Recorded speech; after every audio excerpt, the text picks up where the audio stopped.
Саламатсыздарбы биздин YouTube каналдын көрөрмандары? Биздин каналга жазылып, акыркы жаңылыктарды угуңуздар.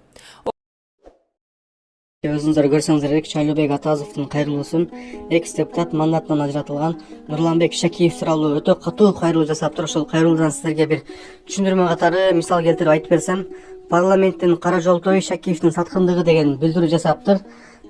Нурланбек Шакиев былтеп ошол төрага болуп отурганда көптөгөн адамдарды, 20дан ашык депутатты тегирменге салып берди, унчукпай мыйыгынан күлүп, шылдыңдагандай кылып олтурду дейт. Бул дегени ошол УКМКдан келип иш козгойбуз дегенде 20 депутатты жөн эле мындай макулдап эле салып бергенин айтып жатат. Бул жерде Шайлообек Атазов жана ошондой эле өзүңүздөр билесиздер, Адахан Мадмаровго микрофон бербей, жана ошондой эле көптөгөн депутаттарга микрофон бербей, кааласа өчүрүп коюп, кааласа жандырып коюп, жада калса Камчыбек Ташиев ошол Бакиров деген Өмүрбек Бакиров деген депутатты сөккөндөн унчукпай, реакция билдирбей былтый олтурган. Эми мынакей Шакиев дагы жоопко тартылып, ошол былык иштер үчүн жооп беришет деп ойлойм. Себеби дегенде баардыгын баштаган ошол Нурланбек Шакиев экен.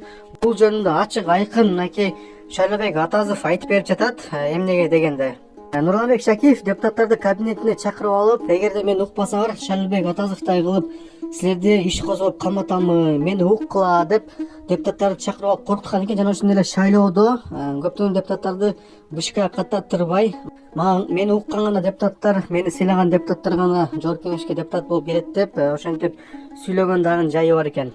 Негизинен эле Камчыбек Ташиев менен Садыр Жапаровдун ортосуна кастык кылган, ортосуна бүлүк салган ушул Нурланбек Шакиев болот деп айтып жатат Шайлообек Атазов. Себеби дегенде Нүзүптүн эстелигин ачып жатып, Камчыбек Ташиев сиз биздин аталыксыз деп саясий интриганы баштап, мамлекеттеги саясий туруктуулукка сокку урду, шына кагып жик салды.